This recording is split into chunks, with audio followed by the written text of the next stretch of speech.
You know, quite a lot of this jazzy modern art has got something religious about it. Oh, I know a man who's supposed to be the most important living sculptor. His name is Henry Moore. And Henry Moore once said to me about the painting of a very modern French abstract painter who is called Soulages. That's S-O-U-L-A-G-E-S. He said, the painting of Soulages at its best is like the thunder of the voice of God. You know, Henry Moore is the man that makes those statues with the holes through them. You seem to be able to follow the form of the statue through the air. In fact, I know him quite well, and I once said to him, Henry, I'm going to ask you a fool question. You must have been asked it hundreds of times before, but please don't give me the same answer. How did you come across that idea of the holes? And he said, I was cutting so deep into the heart of a stone that I discovered the sky on the other side. You know, Henry Moore makes some of those great big statues of reclining nude women. And if you see any of them in a book or you see any in a museum, notice something, look for something. The most beautiful part of those reclining female figures is always the back of the neck and the shoulders. Well, Henry was born in the same part of England that I was. It's up in Yorkshire, which is a rather damp, unpleasant climate. And his father was a coal miner, and his mother had rheumatism because of the damp climate. And when Henry was a boy, he used to rub his mother's neck and her back to take away the pain of the rheumatism. And his sensitive artist's hands have never forgotten the form of his mother's shoulders. But I'm digressing, I get talking, and there I go. I was only trying to make the point that all of this modern art isn't necessarily trash by a long, long chalk. Oh, yeah, I'll tell you a story. This is a story about something that happened to me. It happened to me over a period of 40 years. But don't worry, it doesn't take that long to tell. It's a story about ancient and modern art, and it's a true story. When I was 19 years old, I was on my first holiday in Europe, and I was on my way to Switzerland, and I took a day's side trip to Chartres in France, which is about 50 miles outside Paris, because I'd been told that the Cathedral of Chartres was the most beautiful cathedral in the world. And it was a very bright, sunny day, and when you went into the cathedral, it was like going into a gulf of blackness. And it was some minutes before the colors of the great stained glass windows of Chartres emerged from the darkness. There are blues that you can't imagine. Scarlets and golds and greens and purples and grays. When I was a kid, I had Mother Goose stories read to me, and I remember lying in bed at night thinking of Aladdin's cave with its heaps of rubies and emeralds and amethysts and topaz scintillating in the dark. Well, it takes a good deal to top a child's imagination of the glittering beauty of precious stones, but the stained glass windows of Chartres did that. And there was something else, too. My favorite American painter, Morris Graves, once said to me, Chartres is a staircase to heaven. Well, I was lost in wonder in front of one of the windows. I learned afterwards it was quite a famous window. It was called Our Lady of the Beautiful Stained Glass. And a little old man walked in between me and the window. At least he looked old to me then. He must have been in his middle 50s. He wouldn't look old to me now. And he had a little alpaca coat on and one of those French oval hats like you see in the paintings of medieval artisans. And I said to him in French, excuse me, sir, but would you kindly tell me if that is a 12th or 13th century window? And he looked around, he had very bright eyes. He had one of those over-large French moustaches. He went on looking at me for a long time, so long that I got embarrassed. And eventually he said, that is a very curious question for such a young man to be asking.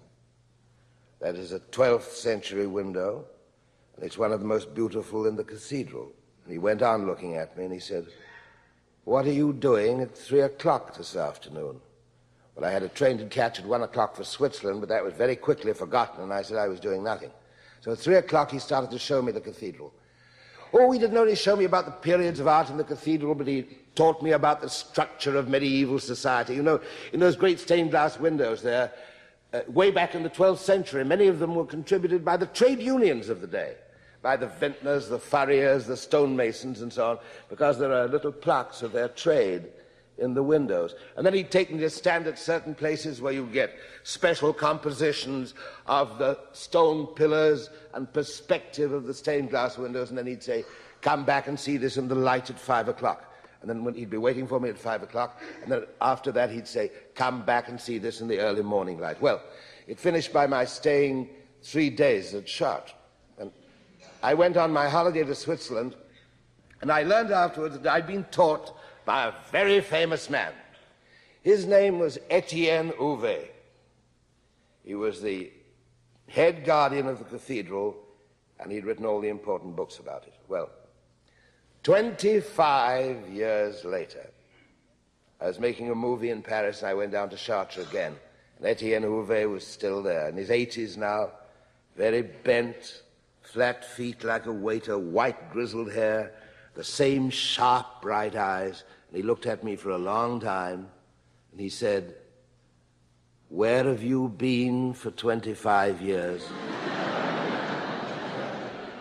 Yes, I was very touched, because the incident had meant something to him, as heaven knows it had to me. I was also rather ashamed, because I hadn't been back to see the man who had taught me so much. And he said, what became of you? I said, I became an actor. He said, are you successful? I said, yes. He said, come along. I'll show you what I showed you 25 years ago. It was like a solemn ritual in memory of my youth. And I remember when we parted that time, he said to me, well, if you don't come and see me for another 25 years, I shall certainly be dead. But they'll give me a cathedral up there to show people around, and if you've behaved yourself, I'll show you around that one, too. Well, that's the last time I saw him, because 2 years later, he was dead. Well, now this story changes direction a little. I suppose the most sought after of all the French modern abstract painters is a man called Alfred Manessier. That's M-A-N-E-S-S-I-E-R. And I'd always wanted to own a Manessier, and one day I bought one in Paris. Oh, it's got a background of purple, blue, and there's a tumbling force of green, blue, and black, and vermilion, and violet rose tumbling through the picture. And there was an echo of something else that had happened to me in that picture, and I didn't know what it was at the time. But that evening, the evening of the day I bought the picture, I met Manessier for the first time. We were very shy with each other. We're very good friends now. But eventually he told me that what he'd been trying to show in this painting was the pursuit of man by God. And the tumbling force of color through the purple blue of the upper air was a representation of the Spirit of God in pursuit of the soul of man. Well, that year, I was at Stratford-on-Avon in England, you know, where Shakespeare was born. I was acting in Shakespeare. I was acting King Lear there. And I had a letter from Manessier asking me if I'd be the first person to see his new collection of paintings. Well, it's a very great honor to be asked to be the first person to see a great artist's new painting. So I had 3 days off from the theater, and I went over. I saw the paintings, and as I was leaving before lunch, I was making my excuses to the household because I didn't want to burden the household. Manessier said to me, where are you going? And I said, I'm going to Chartres Cathedral, because that's only about 14 miles away from Manessier's farm. And he said, I'm coming along with you.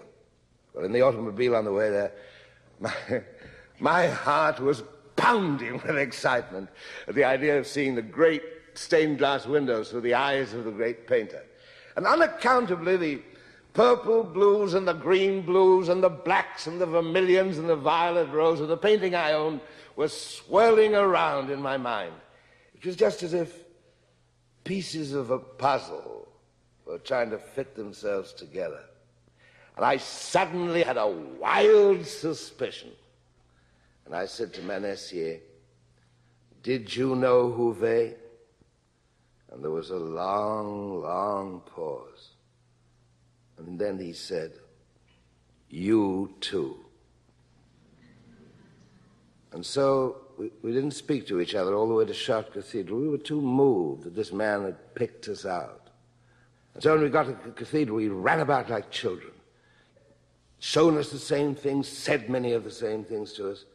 And it finished up by us standing underneath the great central tower of Chartres, and there the stone pillars go up and up and up until the stone seems to lose all weight, and the great stone roof seems to float in the air above your head. And Manessier looked down to me and said, "We have good fathers, you and I." And that's the end of the story.